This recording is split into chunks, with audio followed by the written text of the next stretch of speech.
Hello, hello, everyone. It is so good to be here. Happy MLK Day, folks. For those of us who are thinking about justice and issues of poverty and politics all the time, this is like, Christmas, right? This is a really important holiday. I love Dr. King's Day. I could not go this day without engaging our community around these very important issues.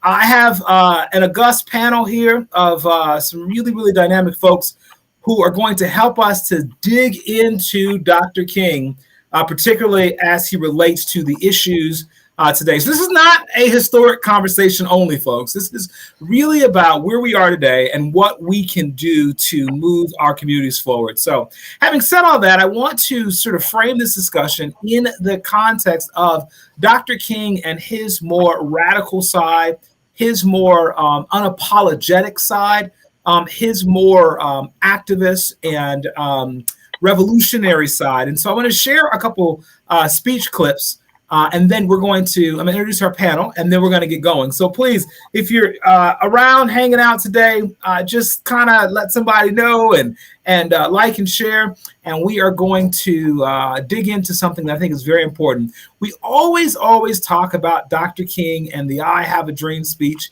and that sort of thing on these days. But I really want to dig into who Dr. King was beyond the I Have a Dream speech. And so today we're going to do that. So here we go. And then I'm going to, as I said, introduce our panelists in a moment.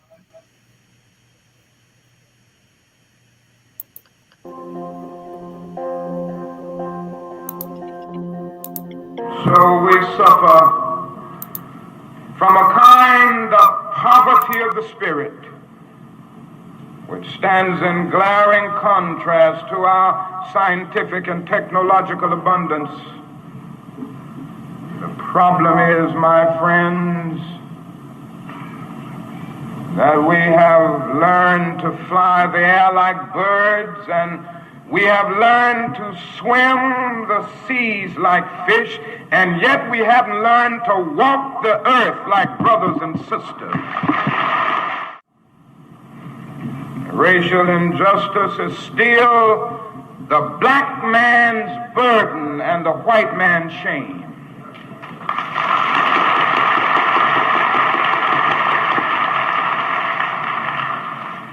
So wherever we live in America, we have to face the fact honestly that racial discrimination is present. So don't get complacent. Certainly we've made some strides. We've made some progress here and there, but it hadn't been enough. It hadn't been fast enough. And although we've come a long, long way, we still have a long, long way to go. In 1863, the Negro was freed from the bondage of physical slavery through the Emancipation Proclamation signed by Abraham Lincoln. But the Negro was not given any land to make that freedom meaningful. And it was something like having a man in jail for years and years, and then you suddenly discover that this man is innocent. And go to him and say, now you are free. The man's been unjustly jailed for 35 or 40 years, and you just put him out of jail saying, now you are free. You don't give him any bus fare to get to town, no money to buy any clothes, no money to get something to eat. This is what happened to the black man in this country. I can't limit my concern to the middle class. I can't limit my concern to this particular situation where a Negro comes and says, I'm the first this. I'm just tired of the first Negro. I want some seconds and some thirds and some fourths. The civil rights movement has to address itself to this, and the nation has to do it.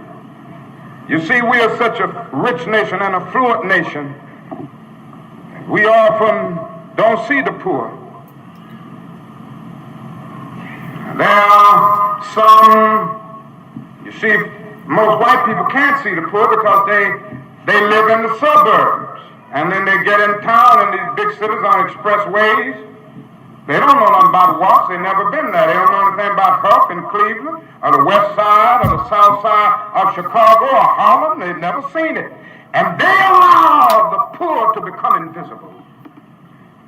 And a lot of Negroes, you know, who have somehow sailed or floated out of the backwaters or the muddy waters, and they've kind of been able to ease out into the fresh flowing waters of the mainstream, have forgotten the stench of the backwater.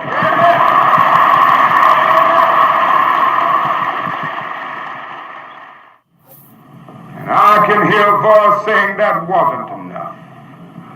I was hungry and you fed me not. I was naked and you clothed me not. I needed shelter and you didn't give it to me. I needed a drink of water. And in a world that's 3/4 water, you made me pay a water bill.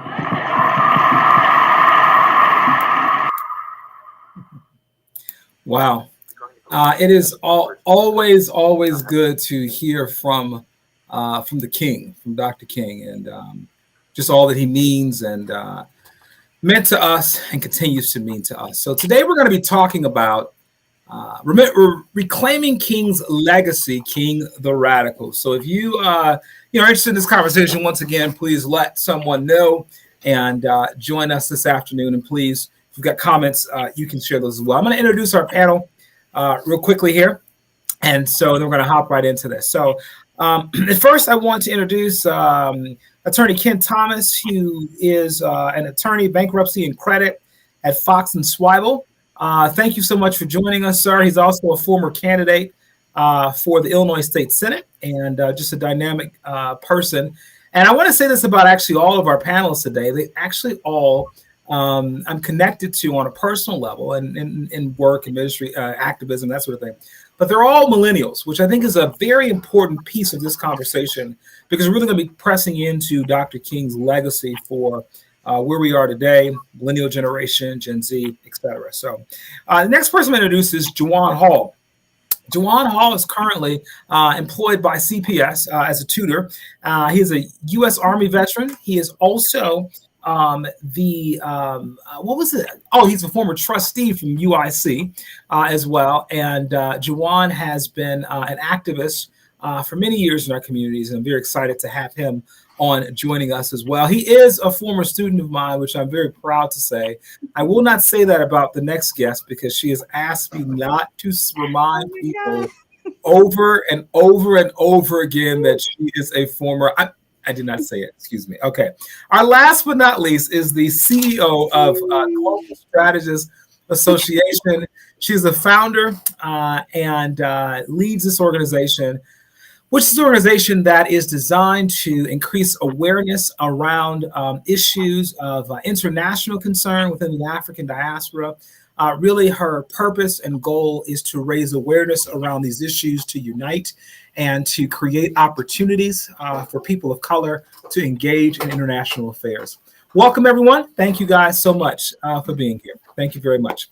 Now, this is panel number 2 for me for this King weekend. I tell everyone that for folks who are really thinking about justice and that sort of thing all the time, this is like, Christmas weekend, Super Bowl weekend.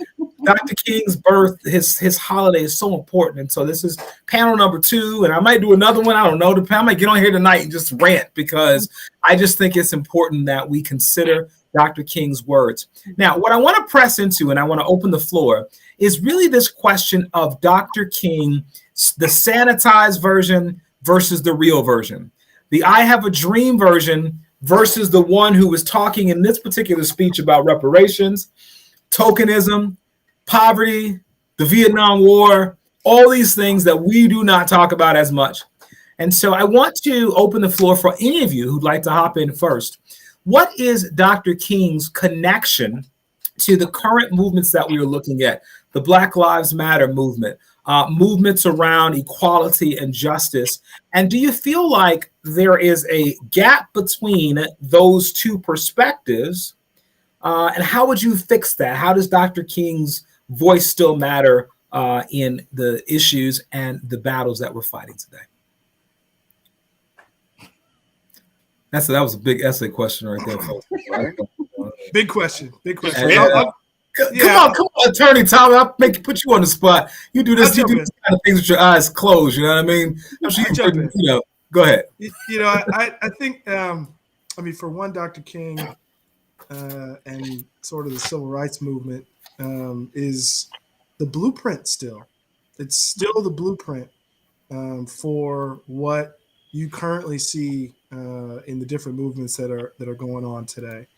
And so every movement in the United States and probably even abroad is based upon the idea of this sort of two-pronged approach, right? It's taking to the streets, it's mass direct action, it's making it inconvenient in cities and in places of density and places not of density to make it inconvenient so that people know, okay, we're here. Why are these people, on the streets? What are they doing? What's it all about?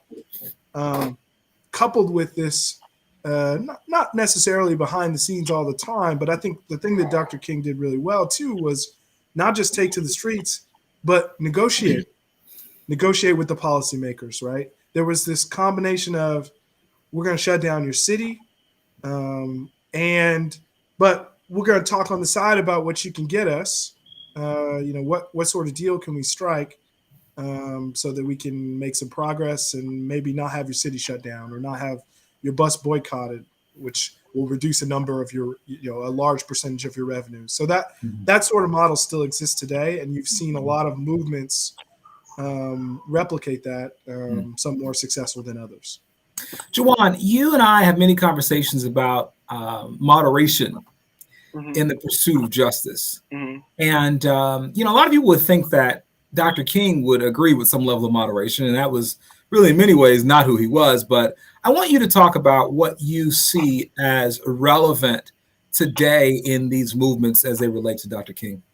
I think the relevance is that these movements carry on an ongoing movement that's existed prior to Dr. King, and then I think he saw himself as a torchbearer of. And so, like, today's movements essentially are the torchbearers of the movement that King prior to Dr. King helped establish, right? Or helped to continue in going on. So I mean, the way King just kind of laid out that Dr. King's movement, right, is sort of like a blueprint, and we see folks utilizing his tactics of marching, of boycotts, right, as ways of organizing folks.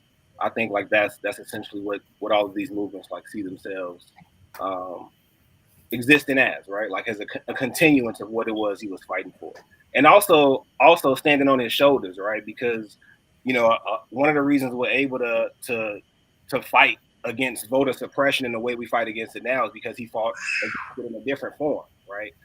We aren't dealing with voter suppression, with folks utilizing dogs to keep us away from the ballot box, right? We see in much more institutionalized ways in which, racism kind of exists, right? So we're fighting a different fight, yet we're continuing that same fight. And I think that's what these movements today see themselves as, is continuing that fight, but just in a different way.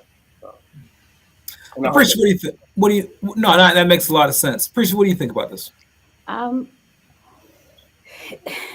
I agree with both Ken and Juwan. I think that we would not have these movements today without King. You can see the thread in Black Lives Matter and beyond Black Lives Matter. If you wanted to go way back to the Arab Spring, right, you would see folks constantly quoting King and how what not just King, but Black folks did in the civil rights movement, how they kind of set the groundwork for global movements around the world to begin to fight, for their freedom and their liberations. I want to say that I think King was moderate in the beginning. And I think over time, he was radicalized by SNCC, by CORE. And he was around young folks who had much more of a radical idea of what America could be. And so they pushed him to be more radical, kind of what Black Lives Matter was trying to do with President Obama, right? Like, okay, you're in this space, you have this platform. We agree with some of what you say, but not all what you say. We think you can do more. And I think that at the end of King's life, he realized that maybe he could do more. So he moved more towards economics. He moved more towards, labor liberation. And he was pushed there. He didn't start there. If you listen to some of his early talk, he wasn't quite there yet.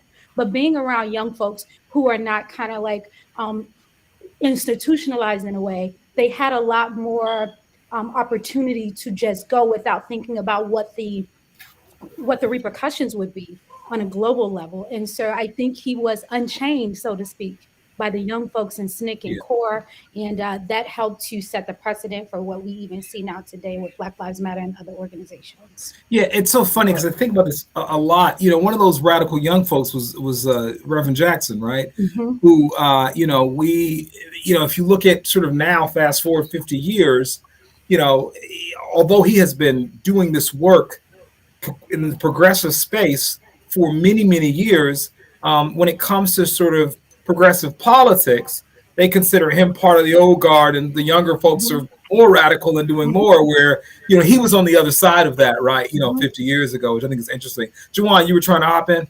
I was going to say, I wanted to uplift what Apprecia said about Dr. King being moved, and I would also uplift the fact that, we got to bring, center. I don't think we can talk about Dr. King without talking about Malcolm X and the ways in which, like, he kind of pushed him to be much, not just even more radical, but also much more global in his approach, right? And with his lens. And Malcolm uplifted the fact that, it was after Dr. King was awarded the Nobel Peace Prize, after he was in Switzerland, after he noticed a socialist system, right, internationally, that Dr. King came back and was much more fiery, right? He was much more radical, quote unquote, right, so to speak, with the lens that he was delivering, I guess, his messages through. It completely shifted. So it's difficult, as we say, like, beyond King's dream. King wouldn't have had this dream had he not been forced to live in the nightmare that Malcolm was telling us about, right? So it's like you get King's dream because we have this nightmare that Malcolm is, like, literally telling us that we live in. So, we got some great comments coming already. I'll counter those in 1 second because they're really actually good points. So hang on with those comments, because I promise I'm all about interaction immediately. So I will get to those comments in just a second. Ken, I want you to talk about what I touched on a little bit with this political issue. With the progressive wing of the Democratic Party and the establishment of the Democratic Party, we are really, I think, at a crossroads in terms of what we're going to ask for and desire from our political establishment. Are we going to push for things like student loan cancellation and healthcare for everyone and significant anti-poverty programs, or are we going to really kowtow to the corporate interests that have really supported both sides of the aisle? And I think Dr. King can really speak to this, and I know you do a lot in the political space. Can you speak to that division that exists right now, please? Right, and reparations. Let's not forget about that and how important that is. But I have we kept talking about Ted, how this is sort of Christmas to talk about these issues. Well, I'm Santa Claus and it's time to hand out some coal because Dr. King said himself that I'm paraphrasing, that he started to realize that it wasn't the White Citizens Council or the Ku Klux Klan that was his real issue. It was the white moderate. And so we have to really think about today, if we want to take Dr. King seriously at his words, we have to think about this constant focus on independent voters, who really is code for white moderates. And we have to think about how that group not only influences, party politics in the U.S., but also creates a barrier to change, or the focus on winning those voters who, as King said, and I'm quoting King, who agrees with you in the goal that you seek, but not the methods, right? And it reminds me a little bit of two things in particular. One is reparations. I think there's been a robust movement for a national a remedy to slavery, and that is reparations. And so many people want to say, "Oh, I agree with you. We should do something."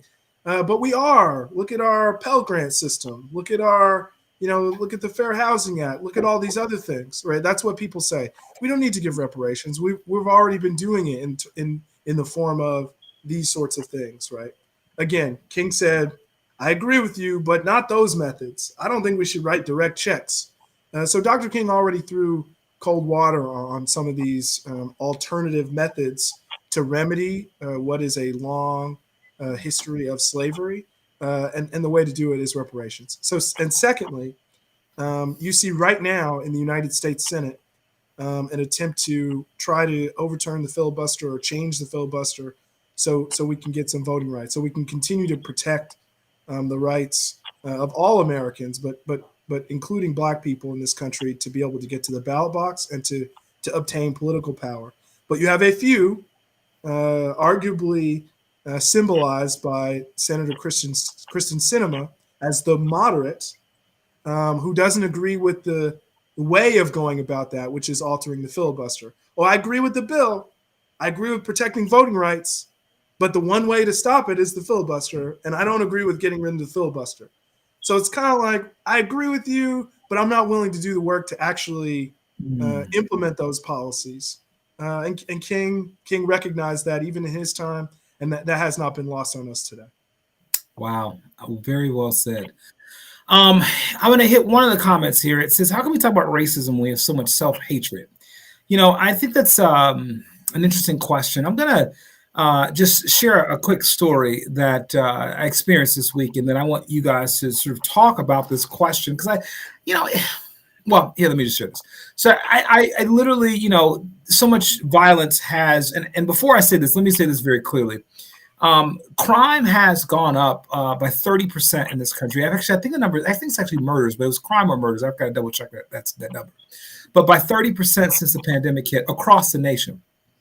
We live in Chicago, and we get sort of the bad rap of being the most violent place in the country. And yet, in reality, when you look at per capita numbers, we're not even in the top 15 of violent cities in America, right? But people don't talk about that. But I want to say all that to say that, crime is an American issue. It's hitting everywhere. But I do live in a city where we have been dealing with that issue. And I was just driving the other day, driving around the city and waiting at a stoplight, and started to hear gunshots that sounded like they were very close. And so I looked to my left, and I saw a young person running around the corner, probably about 30 yards from me, with a gun shooting at a group of people. And as you can imagine, I took off immediately. I did stop eventually and call the police, and I gave them a description and talked to detectives and stuff like that. But it was, obviously it was a personally, perilous moment, as you can imagine. But beyond that, my own safety or whatever, I really, really began to think a lot about what Dr. King said, that you cannot have a first-class nation and have second-class citizens, and how we leave so many communities behind. And if you look at where I was in this particular neighborhood in the South Side, without guns in the community still would be horrible in many ways, in terms of the lack of services and the inequality and the segregation and all of the things that we are so used to seeing. And in America, we just go, as long as it's on this part of the city, on this side of town, doesn't affect us, we're okay. And so I think that, the question that was asked in the chat box was, how do we deal with this with so much self-hatred?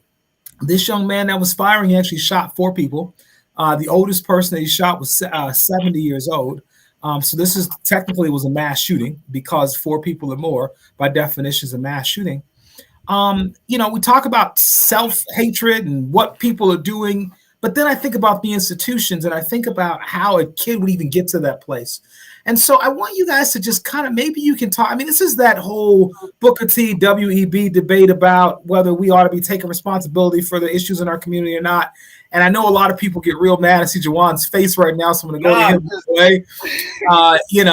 I would I would love to hear your thoughts about that comment and how we deal with this persistent despair, hopelessness, violence, etc. that plagues our communities.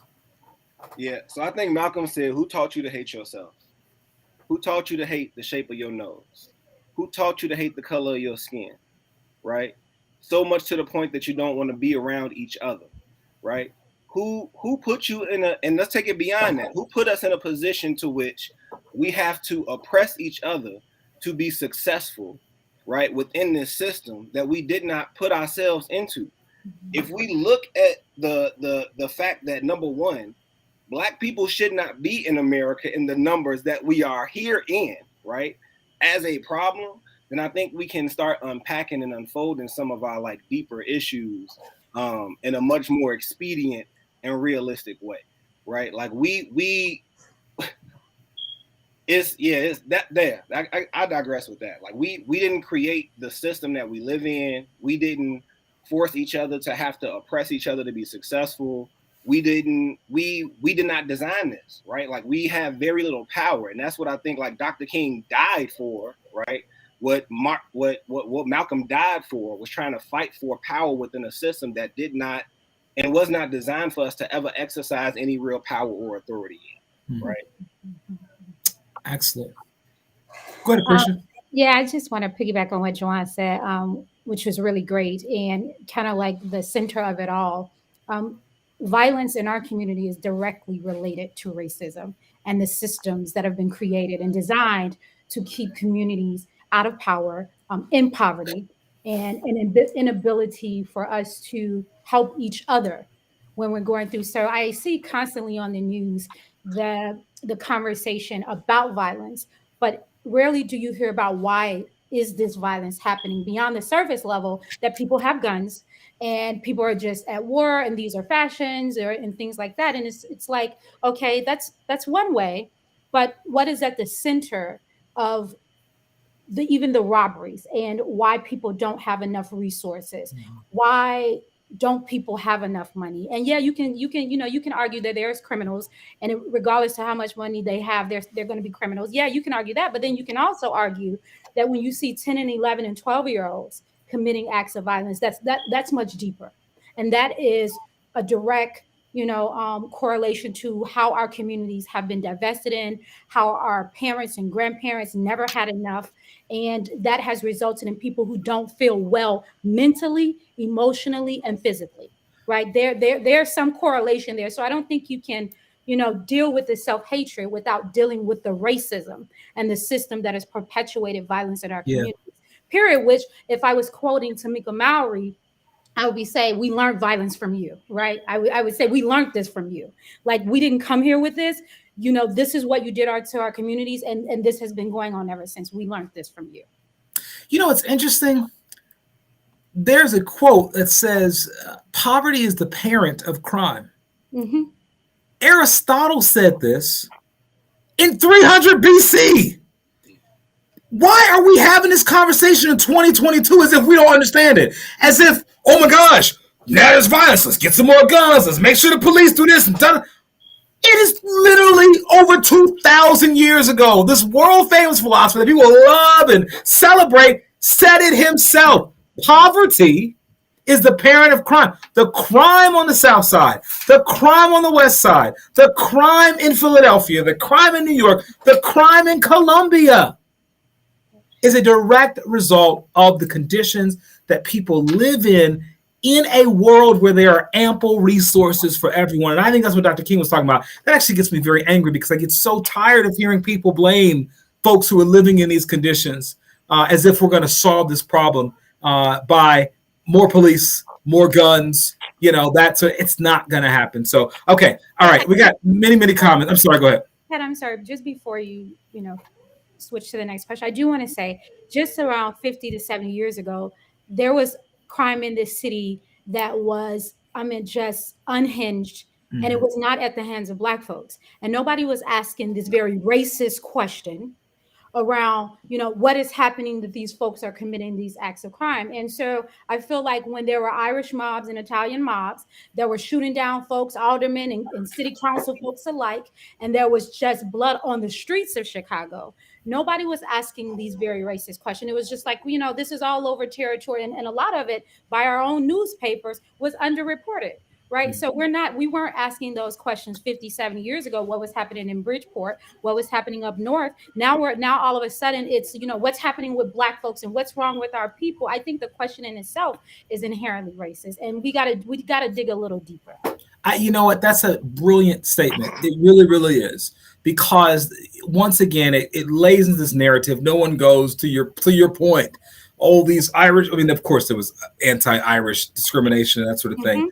But the idea that the Irish were innately inferior and had something wrong with them, that they would kill each other, that level of, to your point, racism is just, it's not at the same level. And I appreciate that. I hit this comment real quickly. Robert Douglas says, in the pandemic, we all have this black on black gun violence. Remember the congressional ban on gun violence research? You guys remember that there's a congressional ban? Kenny, I want you to talk about that particularly, and then honestly, what the federal government, what is the role, or what ought we be doing? We can't get freaking an assault rifles ban in this country after Sandy Hook. We can't get anything done. Can you speak for a second at the national level about why it's so hard to get some of these guns off the streets? Yeah, so actually, just recently, Congress, they did it in a weird way. So what you're referring to is the Dickey Amendment, right, which bans, the CDC from doing research on guns. Just recently, Congress passed a law, I think it was part of the COVID funding, that said that gun violence research does not actually fall under the Dickey Amendment. So since then, the CDC has been doing research on gun violence, and so that has recently changed under this new administration. From the federal level, the Second Amendment is here to stay. You have a 6-3 court, conservatives to liberals. The Second Amendment is not going to be watered down or taken away in any way anytime soon. So quite honestly, I don't know how many of these shootings are the result of legally purchased weapons anyway, right? So you're not talking about if we can just ban the legal purchase of whatever firearm, that you're going to have a bunch of these guns off the streets. I take an economic view. I think that, just like we were talking about before, you can draw a straight line from the robbing of our community of hundreds of years of dollars as a result of forced labor, which caused poverty, which was further enshrined by taking away political rights that could have helped fix those problems, to the lack of investment in our communities today, to gun violence, to violence in general, because we know that the highest predictor of violence is the lack of wealth. It is literally an economic problem. So similarly, I think we need economic investment to solve these problems. I think it was, right, what's the best way to get a gun out of somebody's hand is to give them a job, a good paying, solid job. So go ahead. No, I was just going to say, I wanted to, right before Ken picked up the question, I want to say the question, I think as Black folks, we need to be very careful of the language we use. I think the whole Black on Black crime, there's just crime. And criminologists and studies have suggested folks commit crime to the people they are the closest to, right? And so Black folks live by Black folks. And so these crimes are happening to Black folks. Although we've seen lately that there's crime everywhere, right? It doesn't matter what race you are. You are in some way, if crime is going up across the country, then everybody at some point or another is affected by the level of crimes that are perpetuated in their community. I think when Black folks take on white sayings like black on black crime? Do we say white on white crime? When a young boy shoots up a school or shoots up, a spa, do we say that this is white on white crime? Why do we consistently make the case that black folks are, sitting down, calculating how to commit crimes against black folks? And I feel like that language is part of the self-hatred type of discussion. And so we have to be very careful about, saying that and then giving that language to our kids. Yeah, I love it. Thank you for that. This has been really good. I'm serious. I mean that is so true and so real. Kenny, you said something about this whole thing about stopping, guns. I want to say something about gun violence in a second, but you said something about, the only way to stop someone with a gun is to give them a job. So as you were talking, I was thinking about the NRA's statement: the only way to stop a bad guy with a gun is a good guy with a gun. Maybe we ought to change that. The only way to stop a bad guy with a gun is to give that bad guy a job. Right? Well, they're not really interested in giving black folks jobs. They're interested in selling guns to their members. And there's that. And then there's that. And let me say this: I'm going to jump off of the gun control issue, but I'm very much a proponent of gun control. But I do recognize that the issues are larger than guns, to your point, because if we were to ban assault rifles or that sort of thing, number one, handguns are used in 70% of murders in the country anyway, so that doesn't do anything. And then number two, you still have the problem of poverty if you get rid of all the guns and despair and segregation and inequality. And so we're still in the same boat in terms of having some access to the challenge of crime, criminality, that issue. So let me. Can I add in quickly, Ted? Because sure. Again, I maybe it's the U Chicago in me, which you know well, but it's an economic issue. And honestly, there's a federal law, and we talked about what can the feds do. Maybe you can't change the Second Amendment. There's a process in the Constitution. We haven't had an amendment in a while. It's probably not going to happen anytime soon, given the political environment.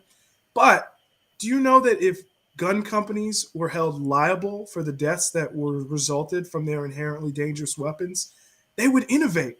They would come up with a way to maintain their profitability if they knew every time a handgun ended being sold illegally, or ended up in a shooting in some school, or ended up in a shooting at 63rd and King Drive, like you witnessed, they would find a way to make sure that their guns were more safe. Obviously, it's inherently a dangerous thing, but they would find a way to make sure that their guns didn't end up as the cause of all these murders if people could sue them. But the federal government has a law that has a shield. It's a liability shield for gun companies, so that families, like the families in Sandy Hook in particular, they tried to sue the gun companies. Not only did the gun company end up not being liable, but the family had to pay. That's how rigorous the liability shield is if you sue a gun company, not only are they not liable for what results from those deaths, but you have to pay the gun company's attorney's fees. That is federal law right now. So it's an economic problem. And if you found a way to make sure that these gun companies were disincentivized, they'd change real quick. I love what you said, and I want you to hear, guys. If you don't hear anything else today, please hear this. Please, please, please. What he gave us was a very clear connection between legislation and what is happening on the streets. People always say in frustration, oh, there's nothing we can do. People get guns, we have no control over it. Crime is so bad, what can we do? People are going to they're going to do what they do. And the reality is that if legislation were to change to hold manufacturers accountable, they would figure out a way to reduce the amount of people who are shot and who get illegal guns. They would figure something out. And so I'm telling you, there's a direct connection. Just like, as we mentioned earlier, there's a direct connection between the poverty and despair and the lack of reparations and the lack of resources. $13 billion we spent in the Marshall Plan after World War II to rebuild parts of Europe. We can't spend that kind of money in these communities. And if we don't do that, what on earth do we think is going to happen? There are only so many places to run in this country, folks.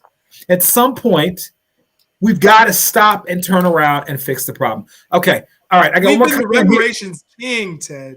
We've been the king of reparations, the United States. We've given reparations to the Japanese. We've given reparations to all kinds of folks for all kinds of things that have happened around the world, except to Black people in slavery. I'll just add that.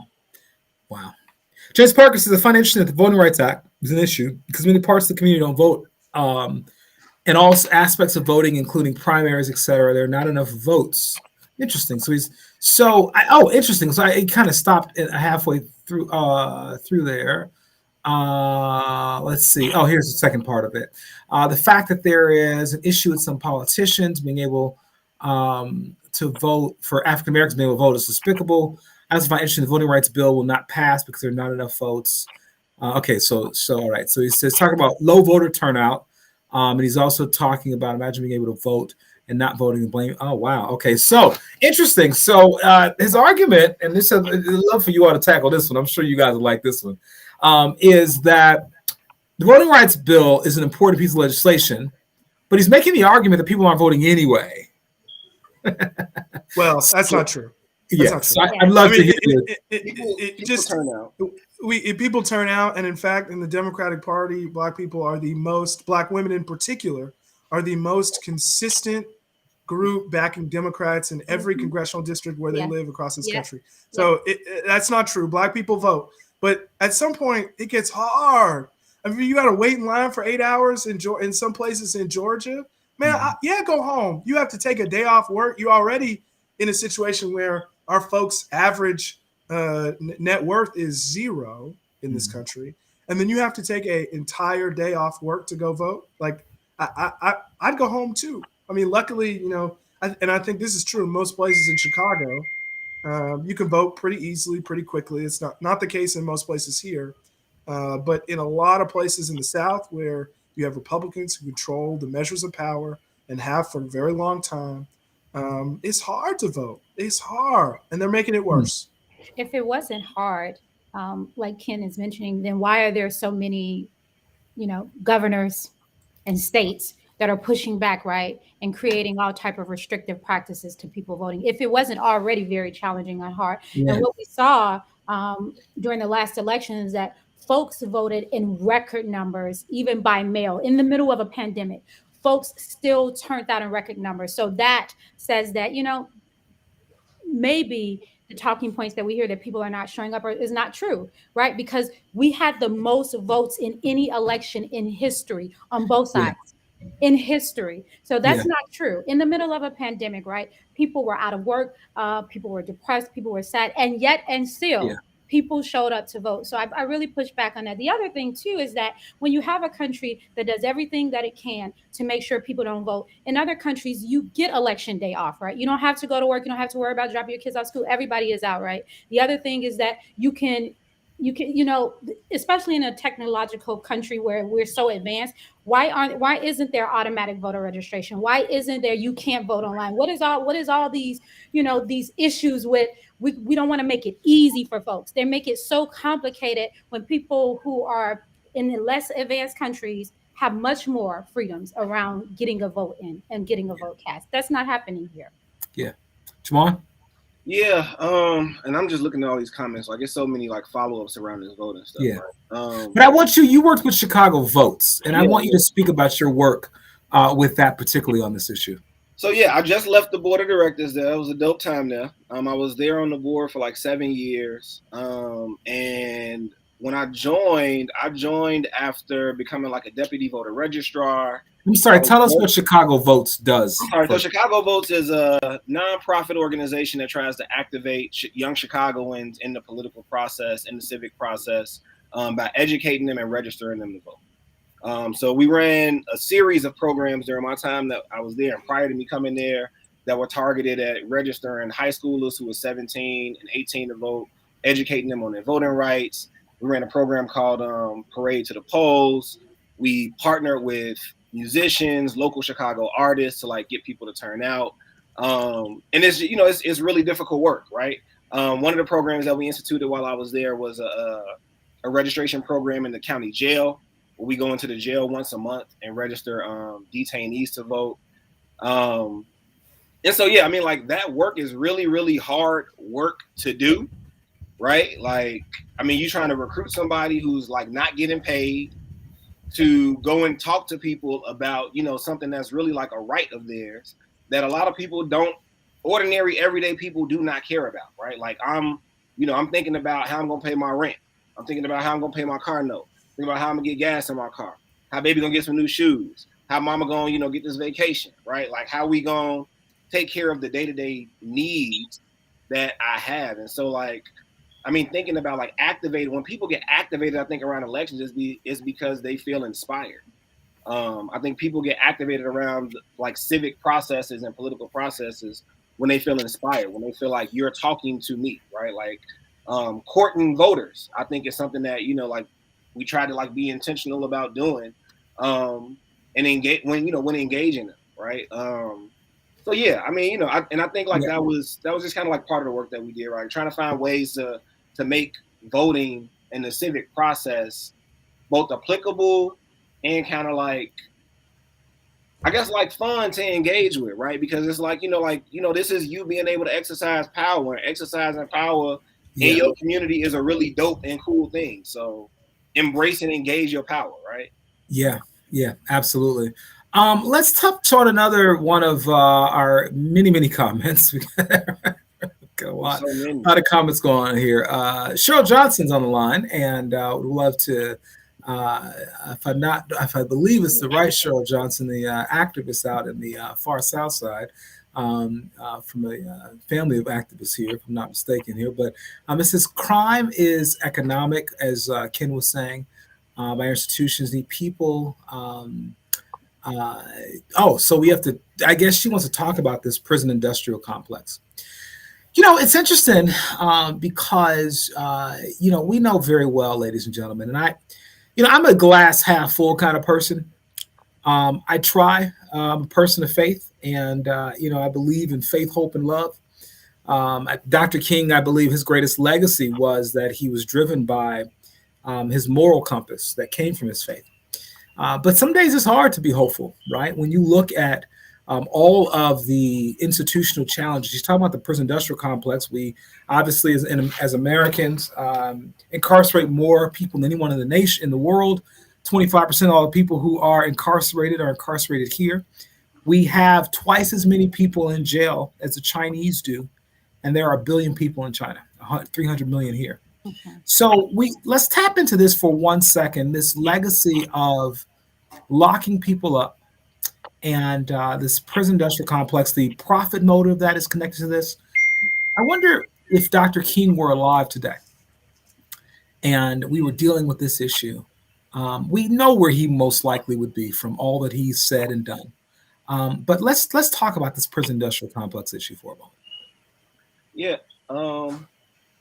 So it's Black Americans were brought here as a commodity, right? So once slavery ended, we were reorganized into a new form of commodity, right? So those who fit within the society's definition of criminals, right, can now be commodified further. And that's what we saw. That's what we see this prison industrial complex being, right? If you can go look up the SEC filings of private prison industry companies right now, and in those filings, they're telling you that they're utilizing the third grade test scores of students in communities of color to determine how many beds they're going to need over X amount of years, right? Like this is literally in a quarterly filing. And so I think it's important for us to like recognize, like, this is where we are. This is the society we live in. This is what we were brought here as. And I think, of course, we know what side Dr. King will be on. I think like in this fight, I think our question has to be like, what would he be doing to try to out-organize or reorganize that institution into something else?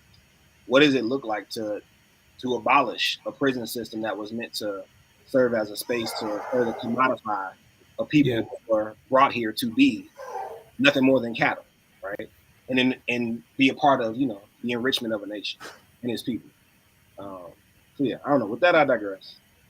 It's okay, bro. Yeah. You guys? Yeah, there are a couple of comments. I feel like Juwan, he wrapped that one up in a bow for me. I don't need to add on to that. That was with the cherry on top. But there are some other comments on here that I want to make sure get addressed. Because a few of them are coming from Fry, I see on the comments, and they're very interesting because So Fry said people get activated when there's positive change in their community. And this is sort of a paradox. It's a chicken or the egg, right? Because I know for certain that candidates, because I was a candidate, they show up in neighborhoods where people vote. So you're on the one hand, people vote when people show up, and on the other hand, candidates and elected officials show up to places where people vote. So it's this weird back and forth. And so how do you resolve that? How do you get people involved, right? That's where people running for office comes in, right? Somebody from a neighborhood that is ignored, where people don't necessarily vote, you go organize that neighborhood. You go knock on doors. You tell people we're tired of being ignored. We have to do something about that, right? Nobody has a greater incentive to care and organize our communities than ourselves, right? Nobody's going to come in from the outside and save us. We're not going to have somebody else come in from, wherever with resources all the time and save us. We have to build from the in out. And so for folks who are, sitting in their neighborhood and are saying, dang, I'm watching this talk. What can I do? I can run for office. I can go knock on doors in my neighborhood. I can go get the people who I know who don't care. And they know you. That's how politics is personal, right? You've got to get, down in your neighborhood and knock on doors yourself and do it yourself. Because most people are qualified to be in elected office. It's just about who shows up. And there was another comment here that I wanted to address down here, because I think somebody was saying, well, why does it matter what happens in the South? Why does it matter how voting happens in other neighborhoods? Why don't we have the votes? If Black people were voting, wouldn't we have the votes? Well, again, as it's been said, our system has been intentionally created to not work for Black people. And so you have an electoral college system, which benefits rural states, less populous states than it does populous states, because they get 2 senators. And every state gets, 2 senators in the electoral college along with the rest of their members of Congress. So they get a little bit of extra representation in the Senate, which is set up to give them each 2 senators, even though, California or Illinois or New York and the places where Black people live, they also get 2 senators. So you have a system that has been set up to not work for Black people. You have Black people who live in dense, closely together places so that their representation is sort of packed together. So while they're voting in high numbers, because they're not as spread out like other groups are, like white people are, then they have more representatives. And so that our system is sort of tilted in a way that does not benefit Black people. And so that's why we have a large number of Black people turning out to vote. Even in midterm elections, you wouldn't have had a Doug Jones win in Alabama if it weren't for Black people. But they're spread out. And so the way our system works is if you're spread out, your representation is also spread out, and it doesn't necessarily benefit you as much as it would. Thank you so much. I was thinking as you were talking, I said teaching. I said, what a great professor he would be.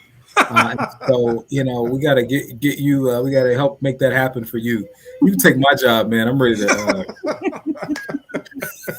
I'm done, especially when I have students who I'm so proud of who want to disown me and try to act like they're embarrassed when I tell people that, they were my students. So yeah, I think I'm done. I'm gonna go find another career. But anyway, so someone mentioned TIF funds, and I want to bring this back to Chicago for a moment, specifically around this question of funding.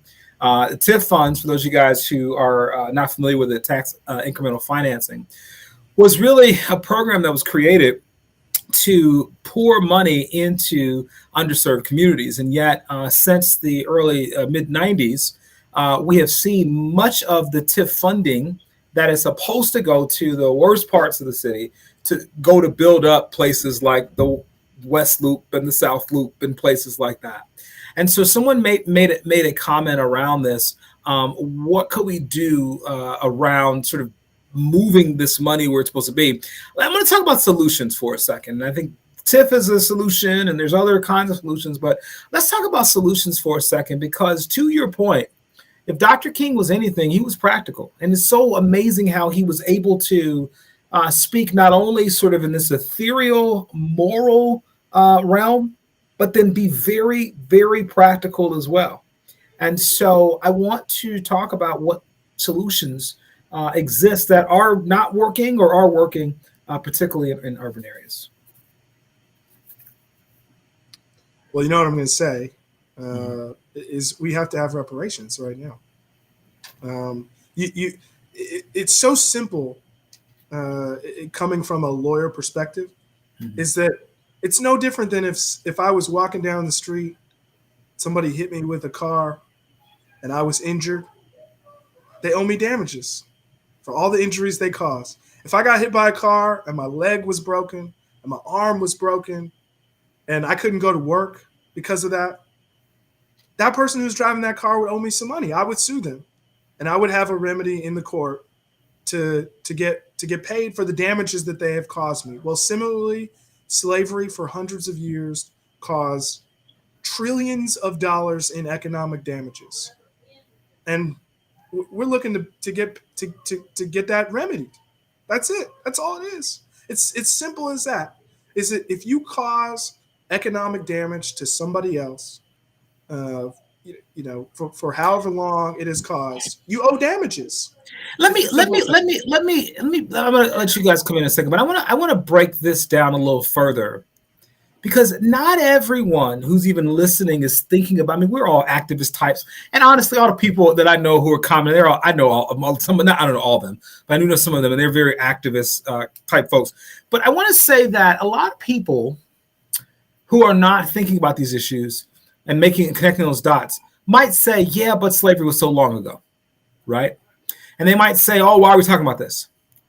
And I've made the argument with some of my colleagues that while I am very much for this idea of slavery reparations, I'm actually much more for the idea of reparations within the Jim Crow segregation era.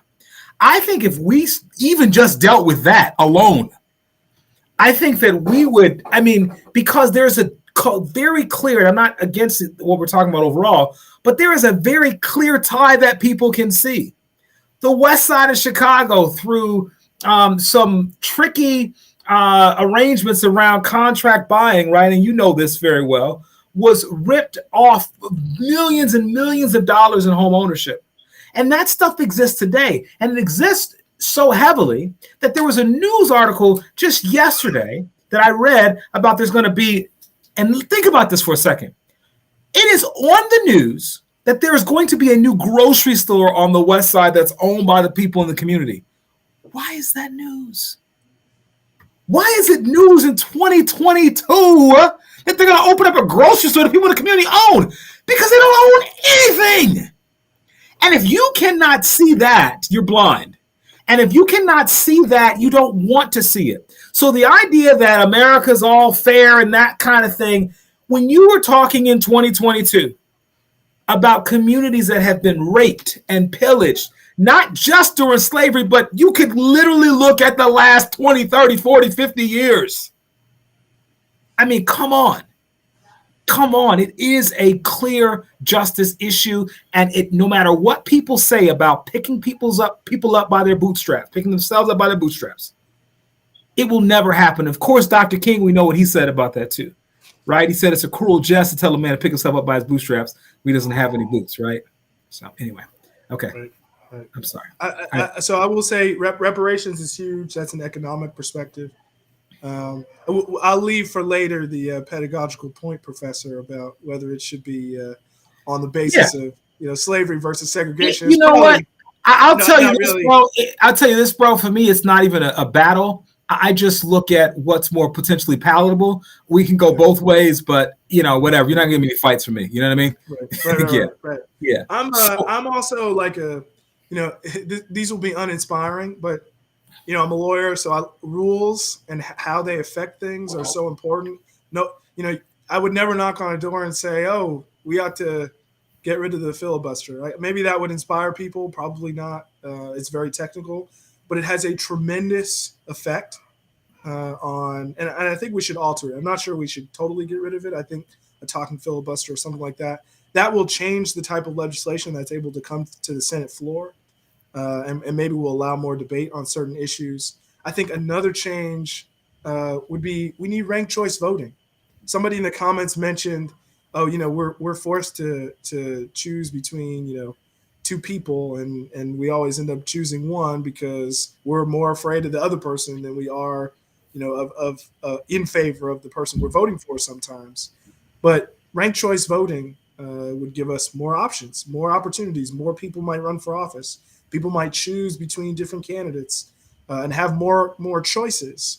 So I think that's another technical fix. Again, not maybe inspiring, doesn't bring you the warm and fuzzies, but rules have a tremendous effect on what happened in our society, and I think those fixes could be helpful. One thing, and I want you guys to hop in, Appreciate, I'll come to you. I just want to just acknowledge that there's some information on the TIF program. Looks like SAFI Chicago, that Robert Douglas has reported on TIFs, and I think that's a very important thing. So you want to do some more research on there, I'd encourage you to check out his website. Go ahead, Appreciate. No, I was just going to say on the reparations conversation, I think that we need a lot more education. I think many of our folks educated and those who are in the street don't really understand what that is, what that language is. It has changed over time, even within our own community. And just listening to you, Ted, I want to push back and say, I don't think we need to update the language and say civil rights, okay, because we don't do that with other communities. When we think about the Holocaust, we don't need it to have happened 30, 40 years ago for us to consistently say, never forget. And this constantly needs to be looked at and engaged in such a way that this never happens again. There is no time limit on that, right? We do know that Germany did pay reparations, but the conversation around that is much more broad and open than what we have in this conversation and the way we were treated.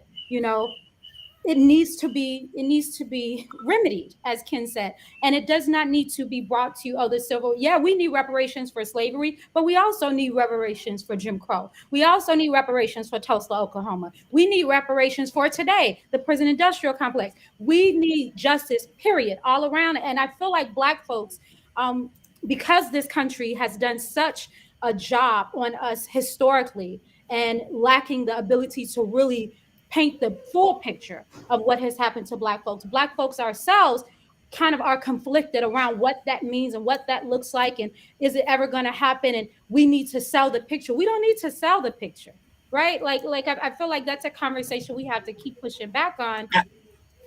I'm sorry. Go ahead. No, you can jump in because I received that. I have now been pushed back on by 2 of the 3 guests on this reparations conversation. I know the third guest. I'm sure he'll push back too. Let me speak from a Gen X perspective to all of my millennial panelists here. I am speaking from a point of practicality and also of what might sell. I am not against it, but I do believe that I can make the argument more clearly for people who are not engaged in this when I show you what's been going on 2 decades ago. But I do understand, because I'm going to tell you, there is major pushback around this idea of going back 200-300 years. I'm not saying that we shouldn't make the point. I'm just saying that this may be a strategic way to start the conversation. But I was going to say, I think that's one of the strategies of white supremacy, though. I really do. You're not gonna let it go. You're gonna let me. Yeah, I knew it. No. I'm gonna say this because I have older folks who I respect and who I listen to philosophically about issues like this. And one of the things that they always talk about is practicality. And I think at times it is in direct opposition to radicalism. And so we have, let's say, for instance, BYP 100 or folks who were downtown that were, shouting and asking the summer of 2020, asking for certain things. And you have Black folks that was like, yeah, but the looting. And I'm like, do we not understand what's happening here? There's a radical push for all of these systems to come down, regardless to what is happening on the sidelines. But when you have us internally paying attention to the distraction on the side, we're missing what is happening in the moment. And yes, practicality has its place. It does has its place. But when you're talking about revolution, you're talking about change, you're talking about radicalism, that of the Malcolm X and what Martin Luther King was getting to at the end of his life, then I think at some point practicality and trying to make the case, paint the picture, get the buy-in is irrelevant. It's never going to happen. Okay, fair enough. I will add in, Ted, that some crimes shouldn't have statute of limitations. Yes, sir. Yes. In the law, if you murder someone and I find you 60 years later, you're going to jail. You can still be charged. And so for me, you want to talk about slavery? I think that's one of the things that just shouldn't have a statute of limitations. The risk to society of such a thing happening and people getting away with it should never go away.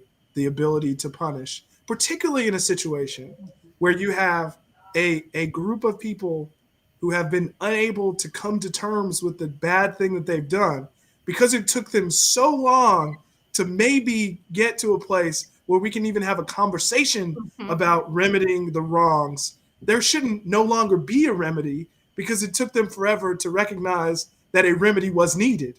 So, no statute of limitations on that. Okay, exactly. Fair enough. And to Ken's point, it's Black folks constantly driving the narrative of this conversation. And I think just like other communities who are constantly saying, hey, this is what we need, they're not letting that story be told by anybody. We have to say, I don't care if it was 200, 300, or even when it gets to 800 years, this justice has to come one way or another.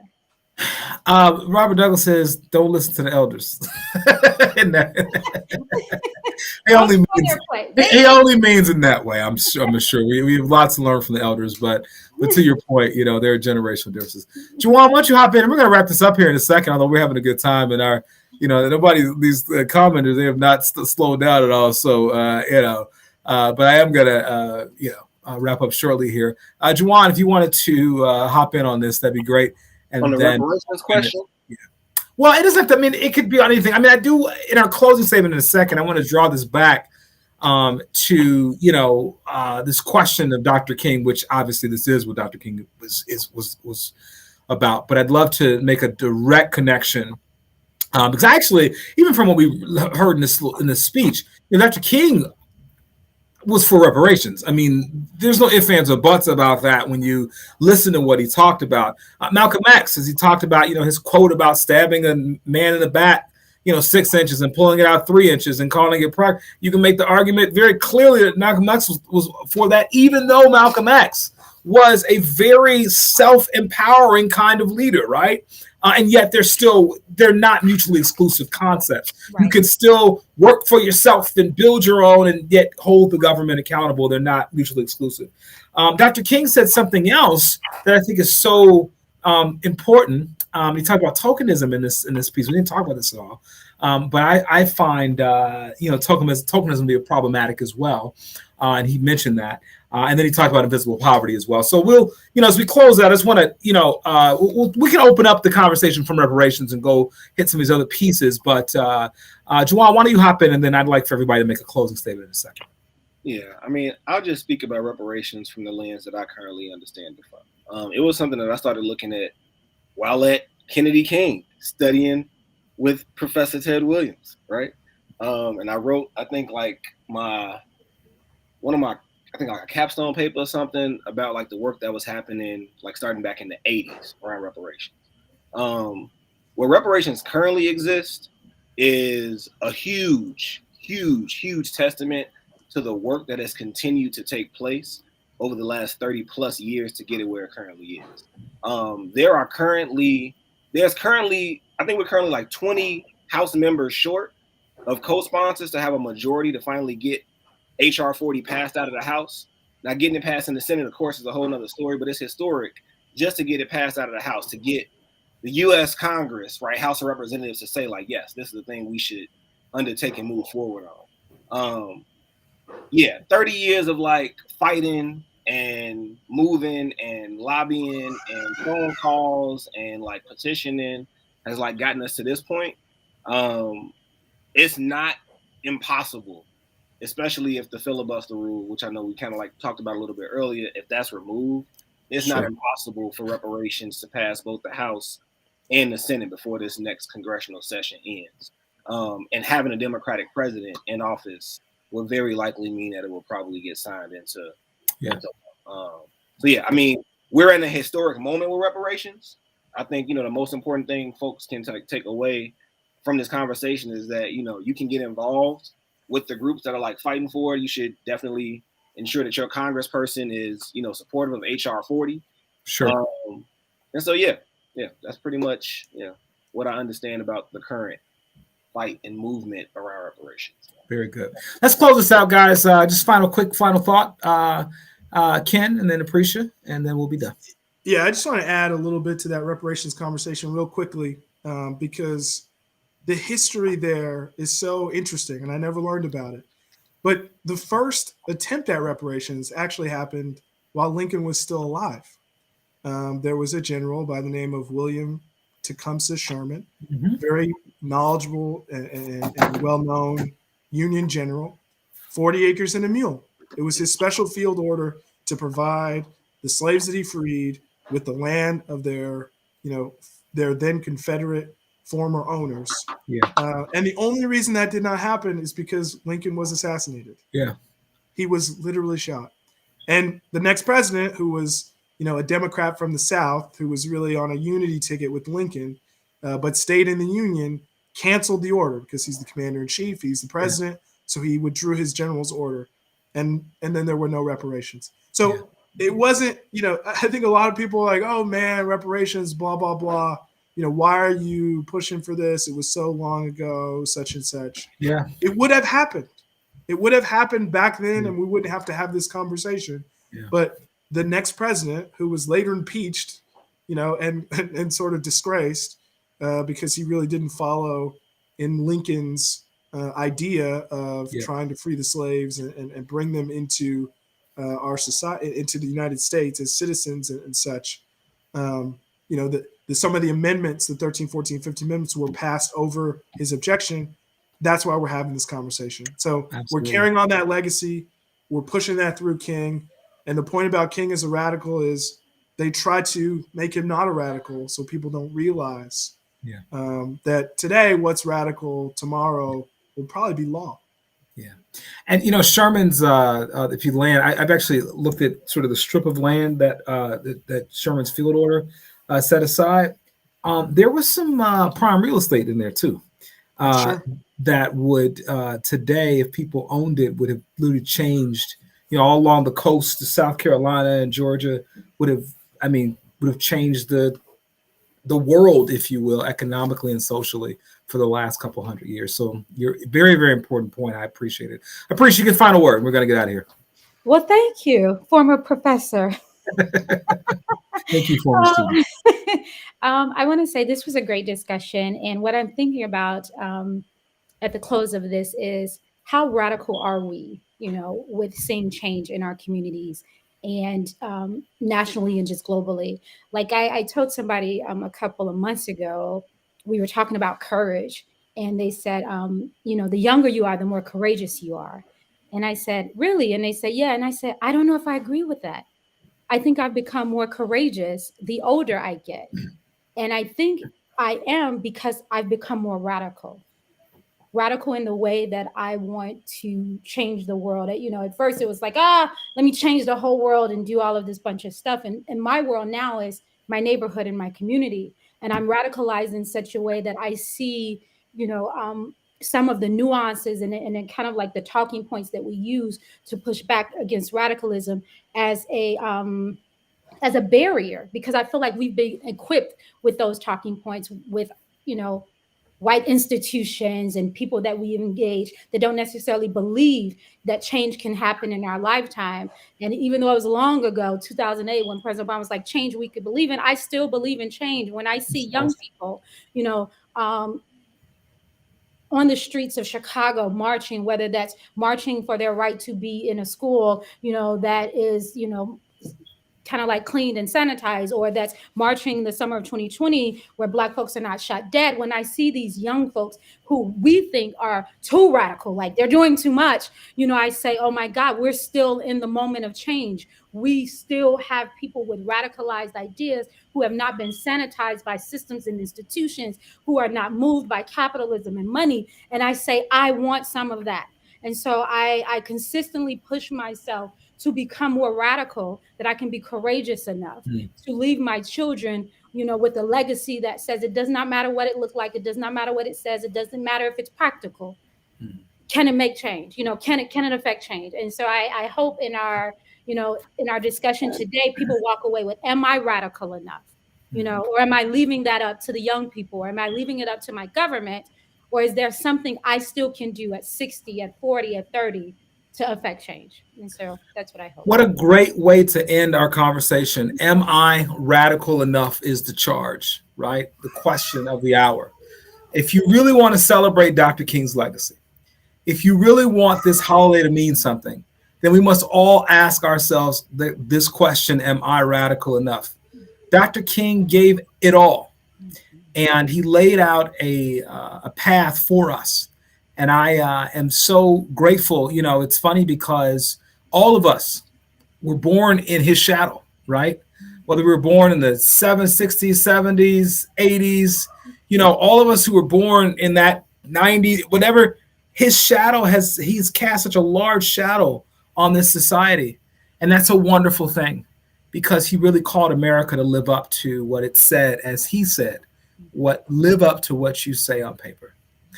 Thank you all. Happy MLK Day. Let us consider how we can make our communities better.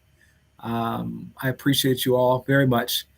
To Attorney Ken Thomas, to GSA CEO Apprecia Faulkner, and to activist and educator now, Juwan Hall. We appreciate you all very much. Have a good day, everybody. Take care. Appreciate you. Thanks, Ted. Yeah. Take care. All right, y'all.